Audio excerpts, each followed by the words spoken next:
Hello dear students, स्वागत है आप सभी का हमारे यूट्यूब चैनल में। और साथियों, आज हम छत्तीसगढ़ सेट 2026 के लिए, जो कि हमारा पहला पेपर होता है जिसमें हम पढ़ेंगे आपका फर्स्ट पेपर जो 100 मार्क्स का होता है। आज मैं शुरू करने वाला हूँ टीचिंग एप्टीट्यूड का। बहुत सारे बच्चों का कमेंट था सर कि पहला पेपर भी करा दीजिए, तो मैं फर्स्ट पेपर को 1 बाय 1 यूनिट वाइज पढ़ाऊंगा आप लोगों को, और वीडियो में बने रहिए। आपको हर लेक्चर आपको प्रॉपर टाइम पे मिल जाएगा। तो चलिए, इसमें कौन कौन से यूनिट है मैं एक बार और बता देता हूँ। जो 10 यूनिट है पेपर 1 में, ध्यान दीजिएगा, पेपर 1 में जो 10 यूनिट है उसमें से जो पहला यूनिट है आपका, 10 यूनिट में से पहला यूनिट है वो है हमारा टीचिंग एप्टीट्यूड के बारे में। फिर हमारा रिसर्च एप्टीट्यूड आएगा, फिर comprehension, communication, mathematical reasoning and aptitude. उसके बाद लॉजिकल रीजनिंग की बात करेंगे, फिर डेटा इंटरप्रिटेशन है, information and communication technology ICT है, और पीपल डेवलपमेंट एंड एनवायरनमेंट है, और आपका जो लास्ट है वो आपका हायर एजुकेशन सिस्टम है। तो आज जो मैं पढ़ाने वाला हूं आपको, वो आपका बेसिक जो पहला यूनिट है टीचिंग एप्टीट्यूड के बारे में, जिसको कहा जाता है शिक्षण अभिरुचि। क्या है ये? शिक्षण अभिरुचि। इस टॉपिक में, इस चैप्टर में हम टीचिंग से रिलेटेड चीजें पढ़ेंगे। किस तरीके से एक टीचर को, लर्नर को, स्टूडेंट को पढ़ाना होता है, किस तरीके से क्लासरूम का एनवायरनमेंट है, ये सारी वो चीजें जो टीचिंग के लिए रिक्वायरमेंट होता है, इसके बारे में हम पढ़ेंगे। तो चलिए थोड़ा सा इसका सिलेबस डिस्कशन कर देता हूं मैं कि टीचिंग में हम क्या क्या देखेंगे। कॉन्सेप्ट के बारे में बात करेंगे, किस तरीके से टीचर को किस कॉन्सेप्ट का यूज करना चाहिए, ऑब्जेक्टिव्स क्या होनी चाहिए, लेवल ऑफ टीचिंग कैसा होना चाहिए, कि हर बच्चों को अलग अलग लेवल से उनकी जो मेथोडोलॉजी है उसको कैसे डिफरेंट करना है, memory based understanding and reflective teaching होनी चाहिए, एंड बेसिक्स रिक्वायरमेंट टीचिंग की क्या क्वालिटी है, किस तरीके से लर्नर की क्वालिटी होती है, किस तरीके से टीचर की क्वालिटी होती है, कैरेक्टरिस्टिक ऑफ लर्नर। इससे 2-4 इंपॉर्टेंट क्वेश्चंस बनते हैं कि एक लर्नर की क्या क्वालिटी होनी चाहिए। नीड्स ऑफ एडोलेसेंट, मतलब जो बच्चे एडोलेसेंस के हैं, जो बच्चे किशोरावस्था के हैं, उन बच्चों को क्या नीड्स हैं। एंड एडल्ट लर्नर्स, जो एडल्ट लर्नर है उनको किस तरीके की बेसिक फैसिलिटी, एमिनिटीज होनी चाहिए। Educational, social, emotional and communicational and individual difference की वजह से हर बच्चे के पास अलग अलग एबिलिटी होती है लर्निंग का। उन चीजों को एक टीचर को कैसे जानना है, कैसे पढ़ना है, ये सारी चीजें आपका टीचिंग एंड रिसर्च एप्टीट्यूड में, आपका जो पेपर 1 है उसमें जो पहला यूनिट है आपका टीचिंग एप्टीट्यूड के बारे में है, शिक्षण अभिरुचि। Teaching support system, teaching ads material, कि टीचर को कौन कौन से मटेरियल यूज करना है, जो सहायक सामग्री होते हैं, कंप्यूटर है, मोबाइल फोन है, टैबलेट है, या इंटरनेट की व्यवस्था, कैसे आप एक बच्चों को समझा सकते हैं, इसके बारे में ये यूनिट बात करता है। फिजिकल एनवायरनमेंट, लर्निंग एनवायरनमेंट या इवोल्यूशन मेथड, बच्चों को आप किस तरीके से टेस्ट करते हैं, कैसा उनका फीडबैक लेते हैं, ये सब चीजें हमको किसमें पढ़ना है, टीचिंग एप्टीट्यूड में पढ़ते हैं। और इसमें कुछ जो एजुकेशनिस्ट हैं, शिक्षाविद है, उनके द्वारा कुछ थ्योरी दिया हुआ है, जैसे पाउलो फ्रेरो है, या जॉन डेवी है, या स्वामी विवेकानंद है, महात्मा गांधी है, ये सब लोगों के द्वारा जो एजुकेशन के बारे में जो बोला गया है उसका भी कॉन्सेप्ट इसमें पढ़ते हैं। तो ये हुआ ओवरऑल कि हम इस यूनिट में पढ़ेंगे क्या। Teaching methods in higher education. देखिए, आप छत्तीसगढ़ सेट का जो एग्जाम में बैठेंगे उसके बाद आपका प्रमोशन हो जाएगा एक तरीके से, आप कॉलेज में पढ़ाने के लिए, तो आपको जो मेथड फॉलो करेंगे वो हायर एजुकेशन की बात करेगा। ये एग्जाम स्कूल एजुकेशन के लिए नहीं है, ये आप स्कूल एजुकेशन के लिए नहीं जाएंगे। तो टीचर सेंटर्ड अप्रोच क्या होनी चाहिए, लर्नर सेंटर्ड अप्रोच क्या होता है, आप लर्नर को, स्टूडेंट को किस सेंटर की भांति मान के उसको पढ़ाएंगे। Offline and online teaching method like स्वयं, मूक, एनपीटीएल, ई पाठशाला, दीक्षा ऐप, बहुत सारे ऐसे जो कम्युनिकेशन या कह सकते हैं उसको इंटरनेट में जो टेक्नोलॉजी है उससे हम कैसे बच्चों को हेल्पफुल कर सकते हैं। टीचिंग सपोर्ट सिस्टम में देखेंगे traditional and modern, ICT based, information communication technology base में किस तरीके के बच्चों को हम शिक्षा दे सकते हैं। उसके बाद है इवोल्यूशन सिस्टम में देखेंगे principle and types of evolution, evolution under the choice based credit system. एक आपको सीबीसीएस सिस्टम आता है कि बच्चे को एक ऐसा सब्जेक्ट लेना है जो उसकी चॉइस बेस्ड हो, आपके रेगुलर सब्जेक्ट के अलावा जो चॉइस बेस्ड सब्जेक्ट होता है उसमें देखने को मिलेगा। In higher education computer based examination and innovation, तो ये सब वो चीजें जो एजुकेशन के लिए इंपॉर्टेंट है वो आपको इस टीचिंग एप्टीट्यूड में पढ़ना पड़ेगा। और इससे लगभग मैं ये बोलूं तो 5 क्वेश्चन आपको देखने को मिलेगा। 5 क्वेश्चन आपको पेपर 1 से मिलेगा, यानी कि पेपर 1 के पहला यूनिट से मिलेगा। तो 5 क्वेश्चन 2 नंबर के होंगे, तो लगभग आपका 10 नंबर ये स्कोरिंग रहेगा। ध्यान दीजिए, पहला यूनिट से आपको 10 नंबर का मिलेगा। उसी तरीके से जो 10 यूनिट है वहां से आपको 100 मार्क्स का क्वेश्चन मिलेगा। तो चलिए थोड़ा सा जल्दी स्टार्ट करते हैं इसको। अब इस चैप्टर को पढ़ने के बाद क्या क्या चीजें सीख जाएंगे वो सारी चीजें यहाँ पे लर्नर की कैरेक्टरिस्टिक है, लर्नर की कैरेक्टरिस्टिक है, टीचिंग सपोर्ट सिस्टम है, ये सब मैंने आपको बता दिया। उसके बाद हाँ, ये तो आपका सेकंड यूनिट का है, तो इसके बाद नहीं करेंगे, सीधा आपको लेके चलता हूं मैं पहला यूनिट में, जहां पे हम बात करेंगे एजुकेशन के बारे में। ठीक है, तो कहां से शुरू हुआ ये definition and meaning of education. Education का मतलब क्या होता है, शिक्षा का मतलब क्या होता है, एक डेफिनेशन के तौर पर समझते हैं। Education has a broad meaning and is difficult to define precisely. Education का एक बहुत वृहद पैमाने में अगर हम बात करते हैं तो इसका एक बहुत बड़ा मीनिंग होता है, और इसको एक छोटे से शब्दों में समझा पाना जो है प्रिसाइसली पॉसिबल नहीं है। Education, teaching and learning are closely related concept. Education की बात करें या टीचिंग की बात करें या लर्निंग की बात करें, ये सब एक दूसरे से क्या है, क्लोजली रिलेटेड टॉपिक है। एजुकेशन करते हैं तो आप कहीं ना कहीं पढ़ाएंगे, या पढ़ाने जाएंगे तो कहीं ना कहीं आप एजुकेशन लर्न करेंगे। एजुकेशन के बाद आपको लर्निंग मिलेगा। तो ऑब्जेक्टिव ऑफ एजुकेशन कहता है कि learning not just teaching. Learning का मतलब आपको सिर्फ पढ़ा देना नहीं है। Teaching is a method to facilitate learning. Teaching एक ऐसा मेथड है जो बात करता है लर्निंग के बारे में, but it is not the only way. ये एक सिर्फ टीचिंग ही एक रास्ता नहीं है जिससे आप सीख सकते हैं, और कई तरीके हैं। So education help in overall development of individual and prepare them for the future. आप किसी बच्चे को पढ़ाते हैं या आप कहीं से शिक्षा लेते हैं, तो आप दोनों केस में, एक तो अपना बच्चों को पढ़ाने के केस में क्या करते हैं, बच्चों का फ्यूचर बनाते हैं। तो ये लिखा हुआ है and prepare them for the future, भविष्य के लिए उसको तैयार करते हैं। तो एजुकेशन का डायरेक्टली और इनडायरेक्टली मीनिंग कह सकते हैं टीचिंग से है। So it teaches fact, thinking ability and self learning skill. किसी बच्चों को हम पढ़ाते हैं या एजुकेशन की बात करते हैं तो सेल्फ लर्निंग स्किल को भी उसका डेवलप करते हैं, कि जैसे हम पढ़ा दिया आपको क्लास में, अब हम बोलेंगे बच्चों आप उसको पढ़ के आइए, तो उसकी भी एक सेल्फ रिस्पॉन्सिबिलिटी है। उसको आपको सिखाना है कि how they become self learner, खुद से भी, स्वयं से भी करने की टेंडेंसी उसमें आपको जागृत करनी है। ये कहता है आपका एजुकेशन का मीनिंग है। सो according to the Swami Vivekananda, इनके द्वारा कही गई बात है, education is the manifestation of perfection already in man. हमारे अंदर जो निहित शिक्षा है उसको बाहर निकालना कहलाता है आपका शिक्षा, या एजुकेशन की बात करते हैं। एरिस्टोटल या अरिस्टो के द्वारा कहा गया कि education creates a sound mind in a sound body.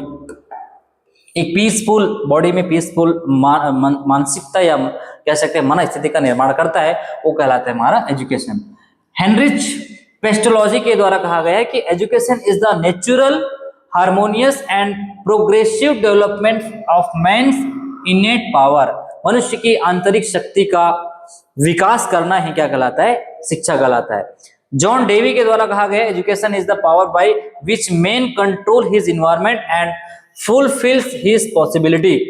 हम अपनी आवश्यकताओं को पूर्ति करते हैं अपने इनर पावर को जागृत करके, आसपास के इन्वायरमेंट को कंट्रोल करके, ये कहते हैं। और फ्रोबेल के द्वारा कहा गया है education is a process of development of a child's inner potential. बच्चों के अंतर्निहित शक्तियों को आपको क्या करना है, निकालना है, बाहर निकालना है।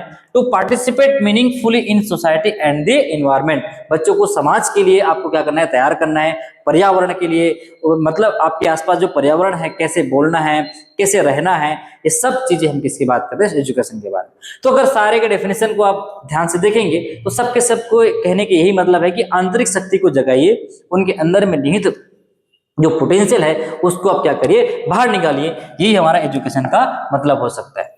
अब बात करते हैं दो तरीके से, एजुकेशन के दो मीनिंग होता है। एक मीनिंग कहता है एजुकेशन दो मीनिंग होता है, ध्यान समझिएगा। अच्छा, इसका एजुकेशन का दो मतलब होता है, दो रिस्पेक्ट में हो सकता है।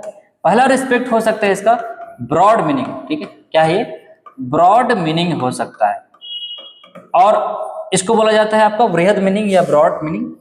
दूसरा मीनिंग है हमारा नैरो या संकीर्ण, ठीक है, नैरो या जिसको हम हिंदी में बोल सकते हैं इसको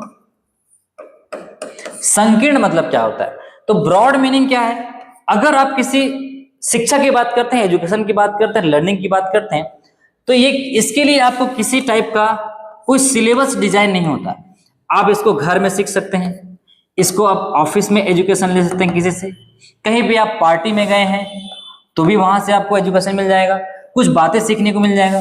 कभी आप गुपचुप खाने गए हैं, वहां से आपको कोई जो सोसाइटी में जो पीपल है उसके वहां से आपको क्या मिल जाएगा, एजुकेशन मिल जाएगा। तो ऐसा शिक्षा जिसको लेने के लिए हम कभी कभी घर में मम्मी पापा सीख लेते हैं, होम में सीख लेते हैं, या हम कभी पिकनिक गए हैं कहीं पे, ठीक है, घूमने गए हैं तो वहां से हम सीख लेते हैं, भ्रमण में गए हैं, कहीं ना कहीं अपने यात्रा के दौरान आप सीखते हैं, ऐसा एजुकेशन कहलाता है ब्रॉड मीनिंग। ध्यान से सुनिएगा। दूसरा होता है नैरो या संकीर्ण जिसको बोलते हैं, इसके लिए प्रॉपर एक सिलेबस डिजाइन होता है। कॉलेज जाएंगे आप, यूनिवर्सिटीज जाएंगे, स्कूल जाएंगे, ठीक है, स्कूल जाएंगे, तो ऐसे जगह जहां पे इसका प्रॉपर सिलेबस डिजाइन रहेगा, प्रॉपर आपका एग्जाम होगा, प्रॉपर आपका मार्क्स दिया जाएगा, मार्कशीट दिया जाएगा, ऐसे वाले मीनिंग कहलाते हैं आपका नैरो या संकीर्ण मीनिंग। और ब्रॉड मीनिंग कहता है कि आप कहीं से भी सोसाइटी से ज्ञान अर्जित कर लेते हैं, वो कहलाता है हमारा ब्रॉड मीनिंग। तो एग्जांपल के तौर पे देखिए, ब्रॉड मीनिंग ऑफ एजुकेशन कहता है it refers to the education in a wide sense, it refers to the education in a wide sense, वृहद पैमाने पे बात करता है। इट इंक्लूड्स ऑल एक्सपीरियंसेस, सारे वो अनुभव जो आप सीखते हैं लोगों से, that helps to a person learn through the life, life time आप सीखते हैं लोगों से, वो कहलाता है broad meaning of education. Learning occurs at home, हो सकता है आप घर में सीख लिए, देखिए घर में बच्चे लोग सीखते हैं मम्मी पापा से, स्कूल में आपने सीख लिया, ये देखो स्कूल गए हैं, society and social media, daily life experience, daily life, देखिए ये आपका सोसाइटी है जहां पे बात कर रहे हैं, सोसाइटी में लोगों से बात कर रहे हैं, सोशल मीडिया है, व्हाट्सएप है, फेसबुक है, इंस्टाग्राम है, ये सब से आप सीखते जाते हैं, और वो कहलाता है हमारा लाइफ लॉन्ग प्रोसेस होता है। It is a life long process that develops knowledge, skill, value and attitude. Example कह सकते हैं लर्निंग फ्रॉम पेरेंट्स, आप पेरेंट्स से सीखते हैं, उसके लिए कोई सिलेबस बनाने की जरूरत थोड़ी है जी, आप बच्चों से घर में सीख लिए, दादी दादा से सीख लिए, मम्मी पापा सीख लिए, किसी और रिलेटिव से सीख लिया आपने, वो कहलाता है हमारा पेरेंट लर्निंग। बुक से आपने सीख लिया, कभी कभी मन किया बुक पढ़ने का, वहां से सीख लिए। तो इसका कोई सिस्टम नहीं है, कोई सिस्टमेटिक आपको सिलेबस डिजाइन नहीं किया जाएगा, और वो सारे अनुभव से आप सीखते जाते हैं। तो आपका जो एजुकेशन की बात करेगा, education everywhere in through out the life. जैसे देखो बस में यात्रा करते करते आप कभी सीख लेते हैं, कोई आपके आचार्य में जो बैठे हैं वो अच्छा शिक्षाविद निकल गए, या कोई अच्छा वक्ता निकल गए, तो वहां से आप कुछ कुछ चीजें क्या करते हैं, सीखते जाते हैं। तो ये दोनों मतलब आपको मैंने समझा दिया, पहला ब्रॉड मीनिंग है। अब दूसरा कहता है इसका जो नैरो मीनिंग है, नैरो या कॉन्टेक्ट मीनिंग कहता है। नैरो या कॉन्टेक्ट मीनिंग के लिए मैंने आपको बताया, आपको कहाँ जाना पड़ेगा, स्कूल जाना पड़ेगा। बिना स्कूल जाए आप 10वीं 12वीं की डिग्री नहीं ले लेंगे, बीएससी की डिग्री नहीं ले लेंगे, बीए या एमए की डिग्री नहीं ले लेंगे। तो वही है, narrow meaning refers to the formal education given in a school, colleges and universities. 3 जगह है, और बहुत सारे जो भी आपका कॉलेजेस है, यूनिवर्सिटीज है, स्कूल है। It is plan, structure and organised. आपके लिए सिलेबस डिजाइन किया रहता है, जैसे आप छत्तीसगढ़ बोर्ड से पढ़ रहे हैं या सीबीएसई बोर्ड में एक सिलेबस दिया रहता है, उस सिलेबस को आपको साल भर पढ़ना है, और इन बिटवीन आपका एग्जाम होगा, ठीक है, उस एग्जाम को पास करना है, फिर आप नेक्स्ट क्लास के लिए जाएंगे। तो ऐसे वाले एजुकेशन कहलाते हैं आपके नैरो मीनिंग या कॉन्ट्रैक्ट मीनिंग कहते हैं। It follows a specific curriculum, एक करिकुलम को फॉलो करेगा, ये करना है तो ये करना है और कुछ नहीं करना है। लेकिन ब्रॉड मीनिंग में क्या हो रहा था, आप कहीं से भी सीख जा रहे हैं, उसका कोई सिस्टम नहीं है। सिलेबस चाहिए आपको, आप बोलते हैं ना सर मुझे सिलेबस चाहिए तब तो मैं पढ़ूंगा, भाई सिलेबस ही नहीं रहेगा तो आप क्या पढ़ेंगे। एंड टीचिंग मेथड भी आपका जरूरी है, कौन से मेथड से आपको टीचिंग कराया जा रहा है। Teaching method is also useful और necessary for the narrow meaning of the education. Teacher provide systematic instruction to the student systematic instruction देता है। जैसे यहाँ देखिए आपका टीचर जो स्टूडेंट्स हैं वो कॉलेजेस या यूनिवर्सिटी में पढ़ रहे हैं, या यहाँ देखो आपके सारे बच्चे क्या कर रहे हैं, एक प्रकार से एक सिस्टम में बैठ के पढ़ रहे हैं। लेकिन ब्रॉड मीनिंग में आप अकेले सीखते हैं या किसी और के साथ सीखते हैं, लाइक आपके दोस्तों के साथ सीखते हैं, पेरेंट के साथ सीखते हैं। तो इस तरीके से दोनों मीनिंग आपको मैंने समझाया, क्या होता है ब्रॉड मीनिंग, क्या होता है इसका कॉन्ट्रैक्ट मीनिंग या नैरो मीनिंग। चलिए थोड़ा सा आगे बात करते हैं। तो according to the World Book of encyclopedia, teaching का डेफिनेशन दिया हुआ है इन्होंने, it is a process of helping, ध्यान समझना, it is a process of helping और guiding someone to learn knowledge. आप किसी को गाइड करते हैं, आपके घर में छोटे बच्चे होंगे, उसको आप गाइड करते हैं, उनको पढ़ाते हैं, तो वो कहलाता है guiding someone to learn knowledge. कैसे नॉलेज एक्वायर करना है, how to acquire knowledge, that you guide someone, that comes under the category of education. वो एक प्रकार से शिक्षा ही है, टीचिंग ही है।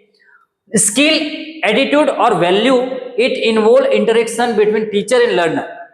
टीचर और लर्नर के बीच आपका इंटरेक्शन इन्वॉल्व होना चाहिए, तब वो एक अच्छा एजुकेशन का मतलब है, एजुकेशन का डेफिनेशन है।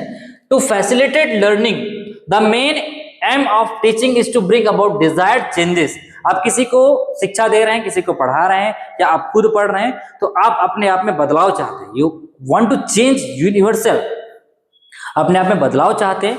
सो it is in the behaviour में बदलाव चाहिए ना भाई, आपको किसी व्यवहार में परिवर्तन करना है तो आपको क्या करना पड़ता है, शिक्षा देना पड़ता है, सिखाना पड़ता है। एंड अंडरस्टैंडिंग ऑफ स्टूडेंट, बच्चों को समझना भी है। So definition of teaching according to B O Smith book बैकर के अकॉर्डिंग, teaching is a system of action intended to produce learning. Learning को बढ़ावा देना है, ये हमारा टीचिंग का मकसद होता है। तो ये तो हुआ एजुकेशन का मतलब एंड टीचिंग की डेफिनेशन क्या हुआ। थोड़ा आगे बढ़ते हैं, यहां देखेंगे शिक्षण का अर्थ। अब what is mean by teaching, हम किसको टीचिंग बोलेंगे। टीचर अलग है, एजुकेशन अलग है, लर्नर अलग है, टीचिंग अलग है। टीचिंग किसको कहेंगे, शिक्षण एक सचेत, योजनाबद्ध और उद्देश्यपूर्ण एवं परस्पर क्रियात्मक, देखिए ध्यान समझिए, टीचिंग क्या है, एक सचेत यानी कि कॉन्शियस, योजनाबद्ध प्लान्ड, उद्देश्यपूर्ण यानी कि पर्पसफुल, और परस्पर क्रियात्मक यानी कि इंटरेक्टिव प्रोसेस है, जिसके माध्यम से शिक्षक विद्यार्थियों के ज्ञान, कौशल, मूल्य, दृष्टिकोण तथा व्यवहार में सकारात्मक परिवर्तन लाने हेतु उपयुक्त शिक्षण अनुभव प्रदान करता है। एक शिक्षक जो टीचिंग करना शुरू करता है वो इस सब चीज को आपको ध्यान में देना पड़ेगा कि आप एक प्लान स्ट्रक्चर करते हो, उसके बाद पर्पसफुल टीचिंग होना चाहिए, आपके पढ़ाने का उद्देश्य होना चाहिए, सही उद्देश्य होना चाहिए, बच्चों को सही गाइडेंस करना होना चाहिए, एंड इंटरेक्टिव प्रोसेस होना चाहिए। ऐसा नहीं है कि कोई टीचर पढ़ा रहा है बस वही पढ़ा रहे, बच्चे लोग कोई बोल ही नहीं रहे, तो ऐसा टीचिंग मेथड जो है अच्छा नहीं होता है। ये कह रहा है ये, through which a teacher provides suitable learning experience, teacher एक उचित लर्निंग माध्यम, उचित लर्निंग एक्सपीरियंस प्रोवाइड करता है, brings positive changes in student knowledge. अच्छा, बच्चों के नॉलेज में एक पॉजिटिव चेंजेस आपको देखने को मिलेगा, स्किल में वैल्यूज उनकी बढ़ाई जाएगी, बच्चों की वैल्यू के बारे में बात करते हैं, एटीट्यूड एंड बिहेवियर। तो ये आपका प्रॉपर एक टीचिंग मेथड है, टीचिंग कहलाता है। इसका मतलब ये है कि सीखने की परिस्थितियों का निर्माण प्लस छात्र के भीतर सकारात्मक परिवर्तन लाना, create learning situation plus bringing positive change in the learner. This is actual meaning of teaching. Teaching का मतलब ये है कि एक प्रॉपर तरीके से आप किसी बच्चों में उनके व्यवहार में परिवर्तन ला रहे हैं। ठीक है, चलिए थोड़ा आगे बढ़ते हैं। और क्या है हमारा, शिक्षण क्या नहीं है। Teaching is not only, teaching क्या नहीं है, शिक्षण केवल ज्ञान का संचार नहीं है, टीचिंग ऑफ नॉलेज या ट्रांसमिशन ऑफ नॉलेज कह सकते हैं इसको, बल्कि ज्ञान का निर्माण, कंस्ट्रक्शन ऑफ नॉलेज भी जरूरी है। एक लाइन मैं आपके लिए बोलता हूं, आपको बहुत अच्छा लगेगा। हम सुने हैं कि नॉलेज इज पावर, ध्यान दीजिएगा, knowledge is power, knowledge is power. लेकिन क्या ये बात कहना सही है, नॉलेज इज पावर? आपके पास ज्ञान है तो आपके पास शक्ति है। मैं कहूंगा इसको, मैं कहूंगा कि knowledge is not power, knowledge is not power, execution of knowledge is power. ध्यान दीजिएगा, execution of knowledge is power. आपके ज्ञान का एग्जीक्यूट करना इंपॉर्टेंट है। आप जो नॉलेज अर्जित किए हैं उसका एग्जीक्यूट यानी कि उसका ट्रांसमिशन इंपॉर्टेंट है। आप किसको कहीं सीख के दूसरे को सिखा पा रहे हो, ये आपका नॉलेज का इंपॉर्टेंट है। अदरवाइज ट्रांसमिशन ऑफ नॉलेज, ज्ञान का संचार बस करना नहीं है आपको, उसको यूजफुल नॉलेज में कन्वर्ट करना है, एग्जीक्यूट करना है। इंपॉर्टेंट जो चीजें आपने सीखा हुआ है उसको execution of knowledge is power. तो बार बार मैं कभी भी ये चीजें बोलता हूं कि knowledge is not power, execution of knowledge is power. चलिए, teaching is not merely a transmission of knowledge, मैंने आपको बताया, it is also the construction of knowledge. बच्चों में ज्ञान का बनाना यानी कि नॉलेज को कंस्ट्रक्टिव होना चाहिए कि हमने आपको कुछ चीजें पढ़ाया, आप में self thinking, self critical thinking की प्रॉपर्टी, सेल्फ लर्निंग की प्रॉपर्टी भी होनी चाहिए। उस प्रॉपर्टी को हम क्या करेंगे, इनहेंस होनी चाहिए बाय फैसिलिटेटिंग लर्निंग। लर्निंग को सुविधा युक्त बनाना है। और ये कहा जाता है, इसको टीचर को बोला जाता है सुगम कर्ता। ध्यान दीजिएगा, टीचर क्या बोलते हैं, सुगम कर्ता। और जो लर्नर वाले होते हैं, जो बच्चे होते हैं, छात्र होते हैं, उनको कहा जाता है अधिगम कर्ता। क्या बोलते हैं इसको, अधिगम कर्ता। सो ये होता है हमारे हिंदी में अधिगम कर्ता या लर्नर जिसको बोलते हैं। सो शिक्षण का मुख्य उद्देश्य क्या है, मेन ऑब्जेक्टिव ऑफ टीचिंग क्या हो सकता है। If you are a teacher and you are teaching to the students, what could be the objective of the teacher या what could be the objective of teaching? शिक्षक विद्यार्थियों के ज्ञान, कौशल, दृष्टिकोण, मूल्यों तथा व्यवहार में सकारात्मक परिवर्तन लाता है। पहली जो उद्देश्य ये है, the main objective of teaching is to bring positive change in the learner's knowledge। नकारात्मक परिवर्तन नहीं लाना बच्चों में, एक सकारात्मक परिवर्तन की बात करता है। अगर एक सही शिक्षण का मुख्य उद्देश्य की बात करते हैं तो एटीट्यूड, वैल्यू एंड बिहेवियर, हम उनके सारे ज्ञान, कौशल, दृष्टिकोण, मूल्य तथा व्यवहार में सकारात्मक परिवर्तन की बात करते हैं। जब गुड टीचिंग की बात करते हैं या टीचिंग के ऑब्जेक्टिव की बात करते हैं, शिक्षण की प्रकृति क्या होनी चाहिए, जिस नेचर से आप टीचिंग को ले रहे हैं, what is the nature of teaching, उद्देश्यपूर्ण प्रक्रिया होनी चाहिए, पर्पसफुल एक्टिव होनी चाहिए कि हमारा उद्देश्य ये है कि बच्चों का फ्यूचर बनाना है, बच्चों को जॉब तक ले जाना है, बच्चों को एम्प्लॉयमेंट क्रिएट करना है, अनएम्प्लॉयड नहीं होने चाहिए। ऐसा शिक्षा आपका उद्देश्यपूर्ण शिक्षा कहलाता है। प्रत्येक शिक्षण कार्य किसी न किसी निश्चित उद्देश्य की प्राप्ति के लिए किया जाता है, जैसे ज्ञान देना, कौशल विकसित करना तथा मूल्य निर्माण करना। भाई अगर आपके कोई उद्देश्य ही नहीं है, गोल ही नहीं है, अच्छा एक बात बताओ, जब आप फुटबॉल खेलने जाओगे तो वहां पे आपका फुटबॉल में गोल पोस्ट ही नहीं रहेगा, तो कैसे आप फुटबॉल खेल पाएंगे। आप बोलेंगे नहीं गोल पोस्ट रखेंगे तब हम खेलेंगे भाई। तो वैसे ही आपका पर्पसफुल एक्टिविटी होनी चाहिए कि क्या उद्देश्य को लेकर आप क्या कर रहे हैं, आपका टीचिंग पर्पस के रिस्पेक्ट से आप पढ़ा रहे हैं। So every teaching activity is perform to achieve specific knowledge, specific objective such as imparting knowledge, developing skill and building value. हमारी हर टीचिंग एक्टिविटी जो है कुछ ना कुछ कंस्ट्रक्टिव फील्ड में होना चाहिए, ना कि डिस्ट्रक्टिव फील्ड में होनी चाहिए। दूसरी बात कहता है ये योजनाबद्ध एवं प्रणालीबद्ध, प्लान्ड एंड सिस्टमेटिक होनी चाहिए। अगर आप टीचिंग कर रहे हैं तो आपके पास एक सिस्टम होनी चाहिए, सिस्टमेटिक होनी चाहिए। शिक्षक शिक्षण से पहले लेसन प्लान की बात करते हैं, यूनिट प्लान की बात करते हैं तथा इंस्ट्रक्शन ऑब्जेक्टिव तैयार करता है कि हाँ मैं जो टीचिंग करूंगा तो ये मेरे पास क्या है, प्लान्ड टीचिंग है। जैसे मैंने भी स्टार्ट किया तो मैंने आपको बताया कि इस तरीके के जो टॉपिक्स हैं उसको हमको पढ़ना है, ये कहलाता है आपका लेसन प्लान या unit plan. So before teaching the teacher prepare unit plan, lesson plan and instruction objective. Teaching से पहले क्या करते हैं, लेसन प्लान बनाया जाता है और इस तरीके से हम बच्चों को क्या करते हैं, पढ़ाते हैं। तो ये तो हो गया शिक्षण की प्रकृति, दो बातें हमने सीखा।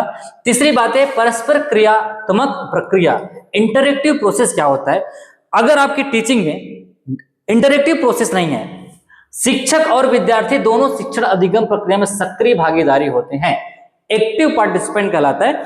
मैं पढ़ा रहा हूं, आप सुन रहे हैं, लाइव क्लास रहता है ये, तो क्या होता है आप क्वेश्चन करते हैं, मैंने उसका आंसर करता। सिमिलरली जो क्लास में बच्चे बैठे रहते हैं वो क्वेश्चन आंसर करते हैं। तो इस तरीके के जो टीचिंग होते हैं वो क्या होते हैं, इंटरेक्टिव टीचिंग होते हैं। इंटरेक्टिव टीचिंग मतलब क्या होता है, आपका बात करना एक दूसरे से, प्रश्न पूछना, डाउट होता है उसका डाउट सोल्व करना। This type of teaching is interactive teaching color. And the next one is motivating process.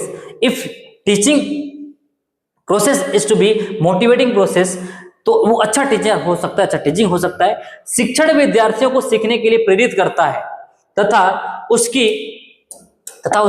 रुचि और सहभागिता को बढ़ाता है। Teaching motivate learners to learn and increase their interest and participation. भाई अगर आप कोई पढ़ा रहे हो, बच्चा थोड़ा सा डिमोटिवेट हो रहा है, सर मैं नहीं कर पा रहा हूं या नहीं कर पा रहे हो, तो उनको मोटिवेट करिए, बच्चा आप कर सकते हैं, ठीक है। हर कोई उस दौर से गुजरता है, कोशिश करिए उनको मोटिवेट करने का। तो मोटिवेटिंग प्रोसेस अगर होता है तो टेक्निक जो है बहुत अच्छा होता है, दैट इज कॉल्ड प्रेरक प्रक्रिया। तो ये शिक्षण की प्रकृति की मैंने बारे में बात किया। नेचर ऑफ टीचिंग, जिसको हाँ ये तो हो गया प्रेस। अच्छा, कभी कभी सीखने की इच्छा जगाने के लिए शिक्षण प्रेरणा तथा पुनर्बल का प्रयोग करता है। कई बार कई बच्चे में पढ़ने की इच्छा ही मर जाती है, नहीं पढ़ूंगा सर, मैं नहीं पढ़ना है, मुझे नहीं पढ़ना है, घर में बहुत सारे प्रॉब्लम्स हैं, बहुत सारे ऐसे केस आते हैं। तो वहां पे आप समझते हो, उसको इच्छा जगाना है। To develop the desire to learn, you have to develop the desire to learn.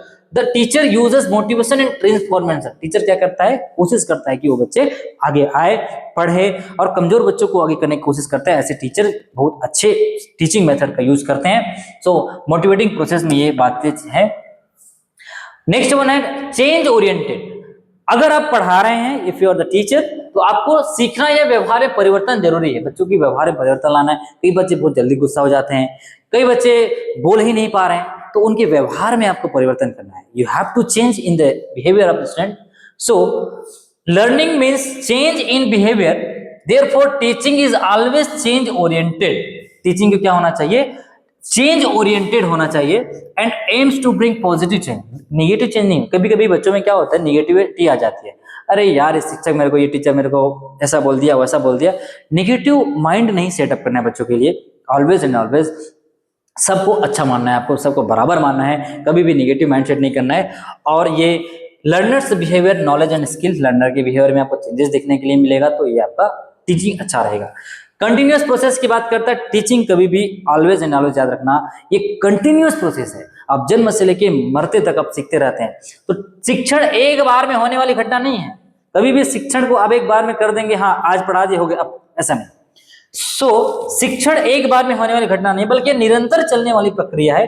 परिस्थितियां, विद्यार्थी तथा विषय बदलते रहते हैं, इसलिए शिक्षण भी समय के साथ अनुसार बदलता है। आप किस परिस्थिति में पहले पढ़ते थे, आज आपके पास मोबाइल आ गया है, इससे पहले आपके पास घर में टेलीविजन नहीं रहता था, तो विषय भी बदल गया, कुछ सब्जेक्ट भी बदल गए, कुछ मॉडिफिकेशन हो गया, कुछ अपडेशन हो गया, बच्चे भी बदल गए। पहले के जमाने के बच्चे अलग थे, आज के जमाने के बच्चे अलग गए, नया जनरेशन आ गया है। तो इसलिए आपके टीचिंग को डायनेमिक प्रोसेस होना है, ध्यान दीजिएगा। Teaching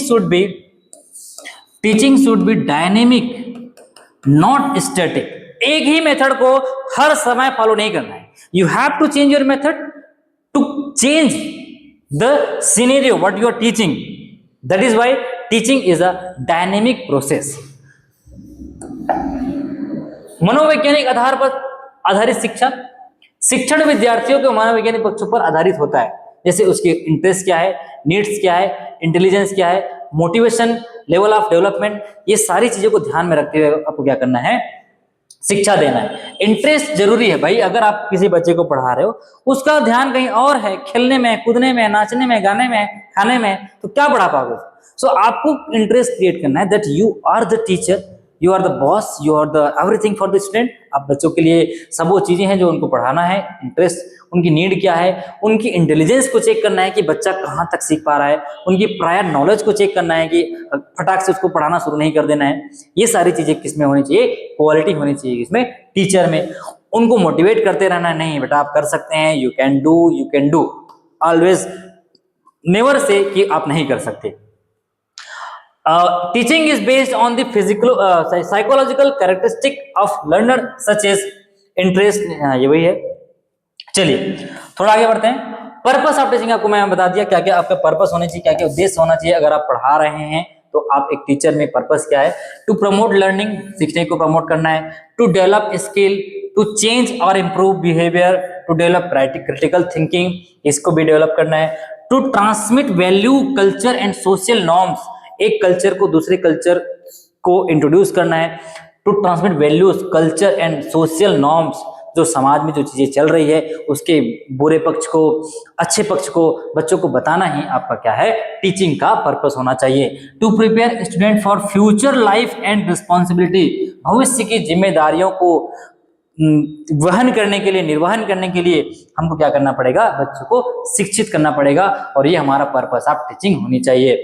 to encourage creativity and independent learning, बच्चों को क्रिएटिविटी करने के लिए क्या करना चाहिए, इंकरेज करना चाहिए, उसको उत्साह या उसको इसके प्रति उत्साह करना चाहिए, इंकरेज करना चाहिए, मोटिवेट करना चाहिए। इंडिपेंडेंट लर्निंग, लर्निंग को डिपेंडेंट ना करिए कि आप यहीं सीख पाएंगे, खुद से भी उनमें टेंडेंसी होती है सीखने का, खुद से वो करने की कोशिश करते हैं।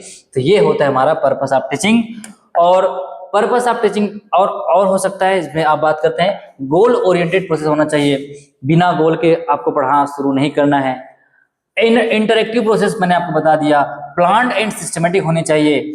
डायनेमिक प्रोसेस होता है, ये स्टूडेंट सेंटर्ड होता है कि बच्चों को केंद्र मान के पढ़ाना है, बच्चे क्या समझ पा रहे हैं, नहीं समझ पा रहे हैं, ज्यादा समय तक उनको 2-2, 3-3 घंटे लेक्चर मेथड से नहीं पढ़ाना है, कुछ चीजें एक्सपेरिमेंट करना है, बहुत सारी ऐसे मेथड यूज करना है जो बच्चों को अच्छा लगे।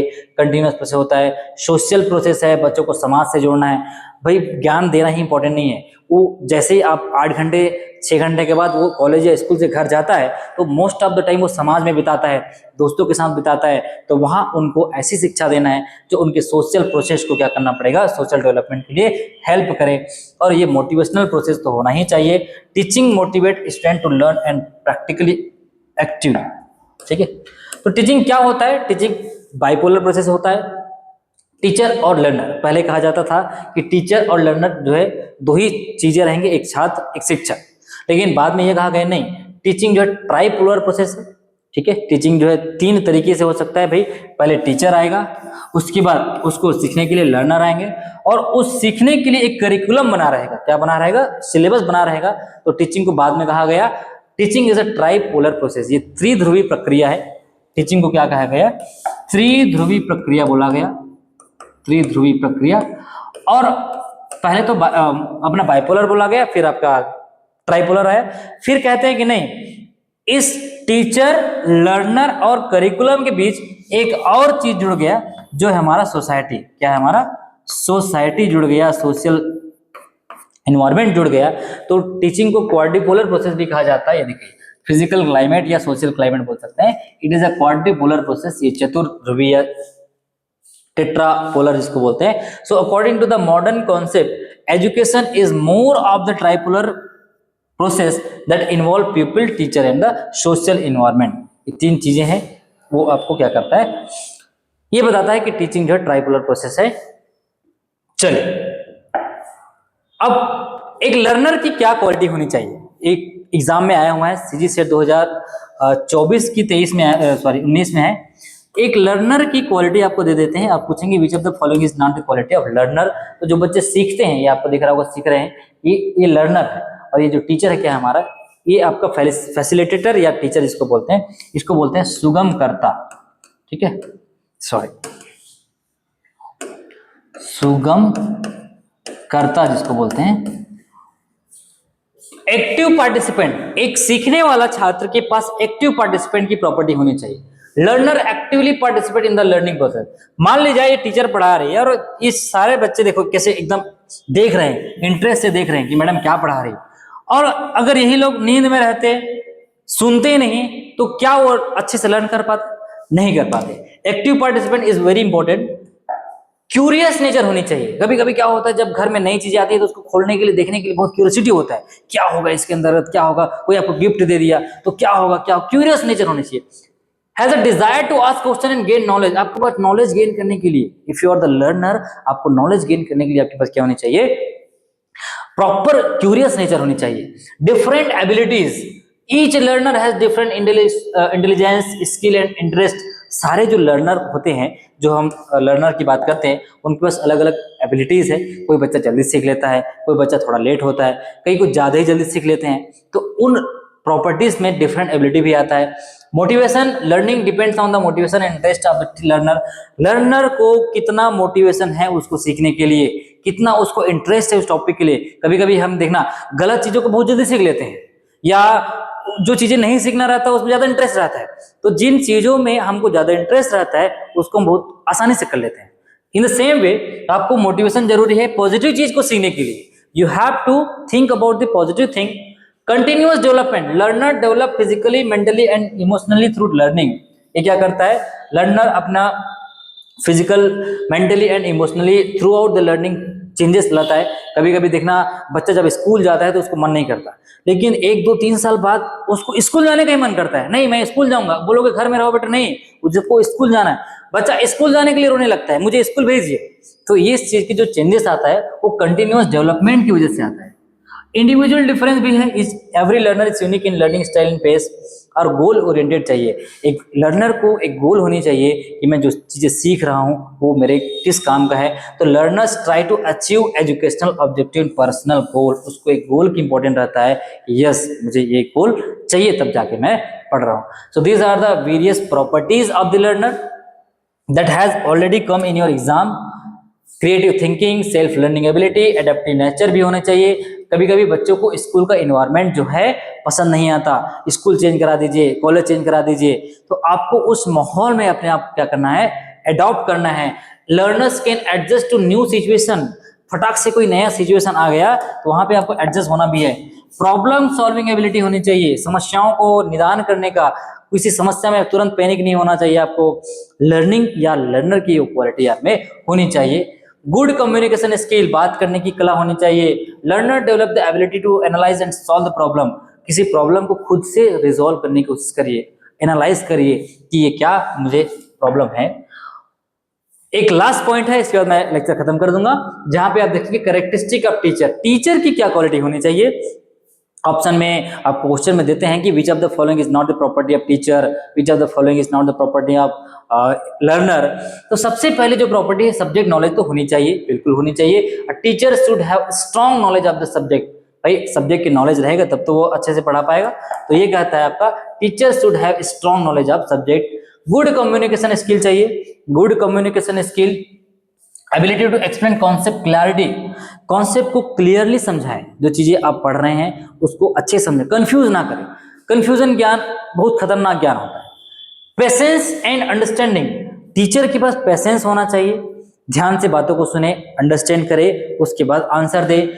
Handles student calmly and understand their problem, बच्चों को, कई बच्चे क्या होते हैं, आप कॉलेज में पढ़ा रहे हैं, स्कूल में पढ़ा रहे हैं, तो बहुत सारे प्रॉब्लम लेके आता है। कभी कभी सर मुझे इकोनॉमी की प्रॉब्लम है, कहीं हेल्थ प्रॉब्लम है, तो सबको ध्यान से आप सुनिए, तब आपके पास बच्चा आएगा, आपको अपनी प्रॉब्लम बताएंगे। कभी कभी टीचर से बहुत डरते हैं बच्चे, तो ऐसा टीचर जो बच्चों को डरा के रखते हैं वो कहीं ना कहीं अच्छी शिक्षा, अच्छी टीचिंग के लिए इंपॉर्टेंट नहीं है। मोटिवेटर होना चाहिए टीचर को, तो ऑलवेज एंड ऑलवेज आपको इंकरेज करना है, बच्चा आप कर सकते हैं, you can do. Good personality, maintains confidence, discipline and positive attitude. Impartial and fair, किसी को पार्शलिटी नहीं करना है कि किसी को आप ज्यादा पढ़ा रहे हैं, किसी को कम पढ़ा रहे हैं, किसी से अच्छे से बात कर रहे हैं, किसी से नहीं कर रहे हैं, सबको आपको बराबर मानना है। क्रिएटिव एंड इनोवेटिव आपको चाहिए, बच्चों को क्रिएटिव इन्वायरमेंट देना है। न्यू मेथड, जैसे कि बच्चों को बुक पढ़ाते हैं या हम कोई चीजें पढ़ा रहे हैं तो उससे नई नई चीजें बच्चों को क्रिएटिविटी आती है, एक्टिविटी जो चैप्टर्स रहते हैं वहाँ उसको कराइए ताकि वो नए मेथड सीखे। जैसे बैंक के बारे में आप पढ़ा रहे हैं तो क्लासरूम को ही बैंक का बना दीजिए, या आप पॉलिटिशियन हैं तो लाइक अगर आप कॉन्स्टिट्यूशन पढ़ा रहे हैं तो इस तरीके से ऐसा इन्वायरमेंट बनाइए जो बच्चा उसको सीखे, न्यू इनोवेटिव आइडिया सीखे। गुड क्लासरूम मैनेजमेंट चाहिए आपको, maintain the order and discipline classroom. नहीं देखो ये टीचर पढ़ा रहे हैं, सब सुन रहे हैं, उसी तरीके से आपका जो क्लासरूम है वो क्या होना चाहिए, डिसिप्लिन होना चाहिए। गाइडेंस एंड काउंसलिंग चाहिए। देखो काउंसलिंग इसलिए जरूरी है, बच्चों को हम 6 महीना साल पढ़ा दिए, बच्चे को समझ आ रहा है नहीं आ रहा है, क्या प्रॉब्लम है, क्यों टेस्ट परफॉर्म नहीं कर पा रहे हैं, फीडबैक चाहिए, एनालाइज चाहिए। और कंटिन्यूअस जो लर्नर होते हैं, good teacher keeps learning and update. एक टीचर के पास अपने आप को अपडेट करते रहना चाहिए, अपने नॉलेज में अपडेशन करना चाहिए। कुछ चीजें छात्रों से सीखते हैं, कुछ चीजें वो सोसाइटी से भी सीखते हैं, तो सब चीज को क्या करना, ये सारी प्रॉपर्टीज क्या है, आपका टीचर की प्रॉपर्टी है। तो यहाँ तक की बातें हो गई। अब हम नेक्स्ट वीडियो में देखेंगे जहाँ पे मैं आपको बताऊंगा किस तरीके से जितने भी जो एजुकेशनिस्ट हुए हैं क्या क्या थ्योरी दिए हुए हैं सिद्धांत का, बुद्धि सिद्धांत क्या होता है, सीखने का सिद्धांत क्या होता है, ये सब सिद्धांत को टीचर और लर्नर के लिए जो अप्लाई हुआ है। ठीक है, तो चलिए मिलते हैं नेक्स्ट वीडियो में। और अगर आपको वीडियो पसंद आया होगा तो यहाँ पे आपको क्या करना है, लाइक शेयर सब्सक्राइब करना है, सो दैट कि जो बच्चे छत्तीसगढ़ सेट के लिए पहला पेपर की तैयारी करना चाहते हैं उनके तक ये वीडियो पहुंच जाए। इसके बाद मैं कुछ क्वेश्चंस भी कराऊंगा, प्रीवियस ईयर क्वेश्चन भी आपके लिए कराऊंगा, जिसमें हम बात करेंगे बहुत सारे अलग अलग क्वेश्चंस के बारे में। लगभग इसमें मैं 100-200 क्वेश्चन कराऊंगा, तो आपको टीचिंग एप्टीट्यूड का जो क्वेश्चन है वो प्रॉपर बन जाएगा। ठीक है, मिलते हैं, थैंक यू।